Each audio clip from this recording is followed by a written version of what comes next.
So today, a little bit of review before we kind of deepen and then expand our discussion of inequalities, health inequalities, and health disparities.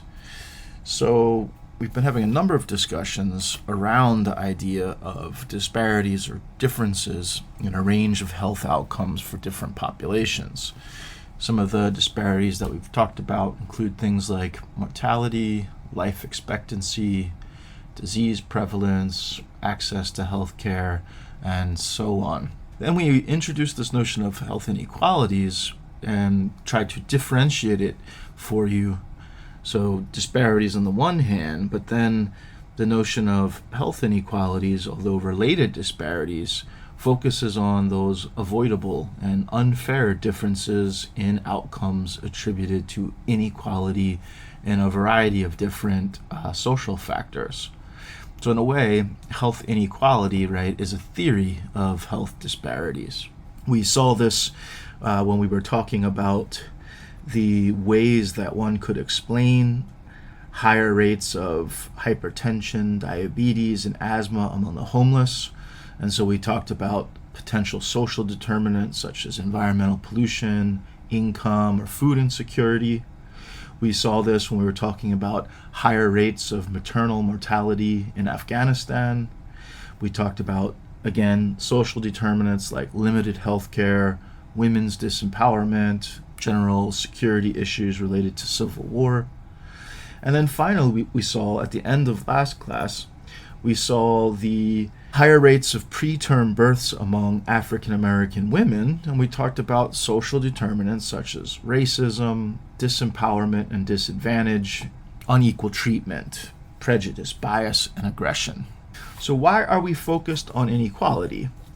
Well, there's a number of different reasons. We believe in anthropology that a focus on disparity alone can really remove or reduce the influence of social and political considerations from understanding illness experience. We think that without a focus on inequality, that it can lead to the promotion of health initiatives that are driven by a very narrow biomedical expertise or a narrow focus on technical solutions. We believe that expanding biomedical power, through the promotion of health initiatives that are very focused on biomedical expertise and technical solutions, that can in fact benefit particular groups disproportionately and thus exacerbate inequalities. And the U.S. really is a good example of this. So we spend a lot on healthcare, but we really don't have a proportionately positive impact on health incomes.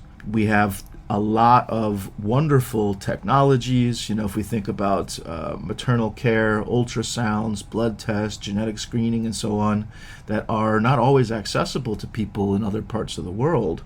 But we have a very bloated insurance bureaucracy, very complex billing, complex claims processing, very expensive administrative overhead.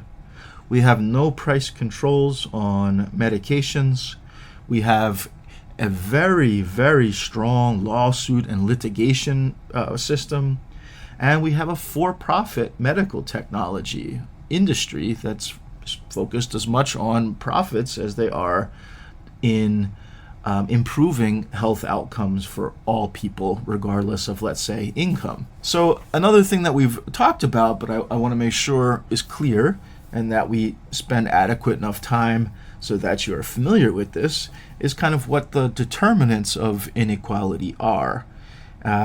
We are highlighting, right, these determinants, the social and political considerations that need to be thought about rather than, let's say, just lifestyle or technical solutions in understanding negative health outcomes. And so we've addressed things like economic and environmental determinants. So we've used the idea of low income and the absence of wealth in a number of different cases. And wealth we haven't really tackled, but you could even think about someone who has no income because they have amassed significant wealth. So it's important, I think, at this point to kind of also bring that into the occasion, into the analysis or into the conversation. Even the idea of income is really complicated too, because even though in the United States we can think about how low income is tied to negative health outcomes, depending on the nature of the society, in fact, income is not always linked to negative health outcomes. So kind of just to have that kind of critical lens on the notion of income and negative health outcome relations as well. Poor education and employment as well being important determinants of negative health outcomes, inadequate access to good housing and a clean environment. We also talked about social determinants, so dysfunctional families, things like community fragmentation and missing or inadequate social services. Social services in many ways being a public extension of the kinds of services and resources that exist within families or within communities themselves. And then in the last class, we started looking into identity determinants, so things like race and ethnicity. So your book really focuses right on negative health outcomes that are disproportionate among minority ethnic groups in the United States. We could include things like gender and sexuality. So we know here in the United States, for example, that transgender and LGBTQ individuals face great discrimination, prejudice, and stigma. It's difficult for them to really access good health care, affirming health care for them. And we know that there's much higher rates of things like mental health issues and suicide, in those populations. And then kind of foreshadowing, identities like citizenship. In next week's discussion, we're going to look at the issue of how citizenship identity can be one of the determinants, right, of negative health outcomes. While we can focus on disparities, we can focus on negative health outcomes, it's interesting to look at those successful health initiatives that incorporated ideas of equity in healthcare service provision. So if we think about successful healthcare interventions, we can think about the case of Cuba. So in Cuba, they have combined educational and economic empowerment programs, social safety nets and welfare, public health campaigns, and community engagement with biomedical institutions. So despite the citizens' low income, so for a place like Cuba, it's $234 per month, so quite low actually. The Cuban state offers free education to all citizens, K through 12 up into higher education. They have affordable, subsidized housing options. Housing is mostly owned by the state. A really robust social security and pension system, and food subsidies. So food is made available outside of market values. So the state's made great investments in equitable healthcare. Some ways to kind of think through this. If we look at the doctor-patient ratio, in fact, it is higher in Cuba than it is in the United States. So you get 6 doctors per every 1,000 people in Cuba versus 2 versus every 1,000 in the United States. You have things like a reduced infant mortality. It's actually lower in Cuba than it is in the United States. So you have 4 infants out of every 1,000 dying in Cuba versus 5.5 in the United States. They've raised life expectancy. So life expectancy in Cuba is actually higher than in the United States. It's 79 there versus 76 in the US. And they have eliminated diseases like polio and measles. We're pretty effective against polio in the United States, although we've seen a recent resurgence. We've had 1 case in 2022, which is the general statistics I'm drawing on here.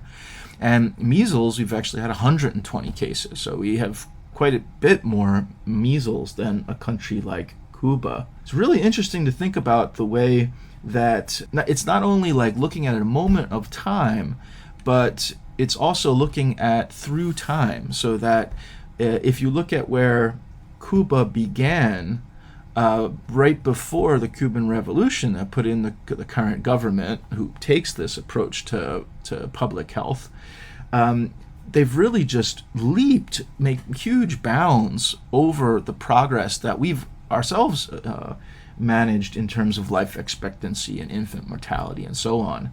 They've made rapid progress, much faster progress than what we see in the U.S.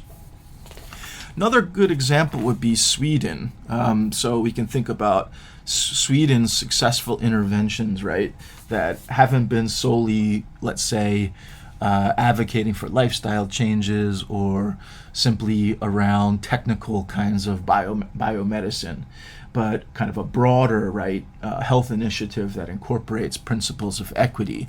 So in Sweden, they've combined education and unemployment programs, social safety nets, including childcare, that are freely accessible to the public, a very significant welfare system, in addition to investments, right, in biomedical institutions.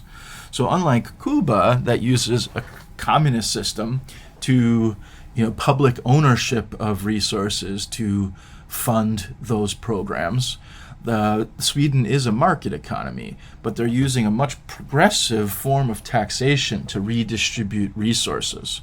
So in comparison to the United States, people in Sweden's income is also much lower as a result of progressive taxation. So you get about 23,000 average household income versus average household income in the United States at 75,000. Of course, there's problems with average household numbers, but it shows you the degree to which taxation really does move, right, resources and spreads them more equally across the society.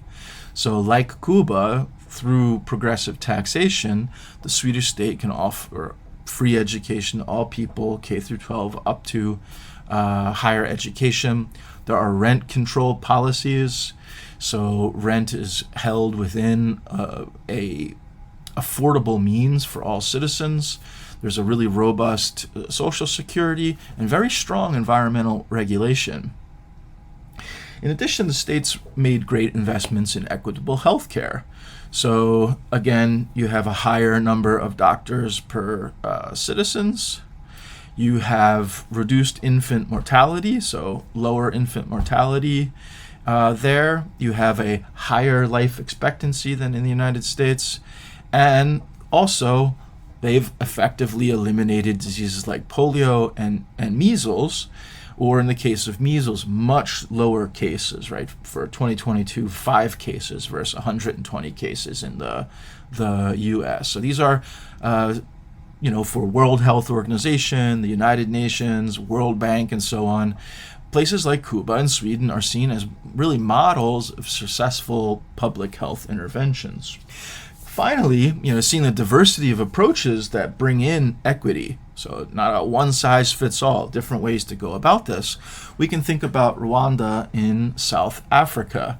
So Rwanda is really interesting because Rwanda was coming out of a Belgian colonial context quite late. So even after the Cuban Revolution, you still have Rwanda as a colony of Belgium, where policies really are oriented towards extraction of resources. But Rwanda becomes independent in the 1960s and begins to develop new kinds of policies. And then you had the genocide in the 1990s. So after the genocide, the government really upped its social policies. There's a massive reconciliation program. They extended poverty reduction programs, including things like resource and finance distribution, a very famous cow distribution program for rural households, free K through 12 education, and an innovative community health worker program. And this is a country with very low, even lower than Cuba, monthly household income. You see there, $104. So the community health worker program works with many volunteers to extend basic health care services to remote and vulnerable populations. So in these programs, volunteers provide sort of basic healthcare services and health education, but they then identify and refer patients with acute, right, health concerns, emergencies, and so on, and get them into more urban facilities in town centers and then in the capital. So great investments in equitable healthcare. Here, for Rwanda, they're part of the sort of international aid. So it's one of the countries with the highest levels of international aid. They aren't able to use things like taxation. They can't use things like state control over productive resources. It's mostly a semi-subsistence country. And so they're really dependent on these programs on international aid. But if you think almost for kind of zero doctors in the country and very high infant mortality, very low life expectancy, 40 years old in the colonial period, I mean, the numbers are amazing. Rwanda is a success case. You have now one doctor for every 9,000 people in the country, which in comparison to 2 for every 1,000 in the U.S., starting with no doctors, this is amazing. We're talking over a period of 30 years. They've reduced infant mortality greatly.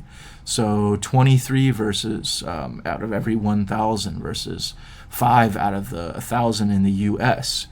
They have raised life expectancy. They've almost doubled their life expectancy to 70, where it's only 76 in the United States. This is 30 years after genocide, and some 60 years after being a colony of a European empire. They've eliminated diseases like polio, and while they have several dozen cases of measles, it's actually lower than here in the United States. So again, this is one of these successful cases of interventions that really bring in issues of equity when they're designing both healthcare programs, but a broader focus on health, right, as overall well-being. So to kind of conclude this week's classes, right, the role of inequality in explaining health disparities has been the focus of our discussion. Hopefully now you're beginning to be able to utilize the idea of social determinants in health disparities, and you get a sense of some of the initiatives there that are out there that utilize health inequality in planning, that combine kind of social initiatives with medical initiatives. For your homework, please, there's going to be a video based on your required reading, and then we're going to move into discussions around farm worker health here in the United States for next week.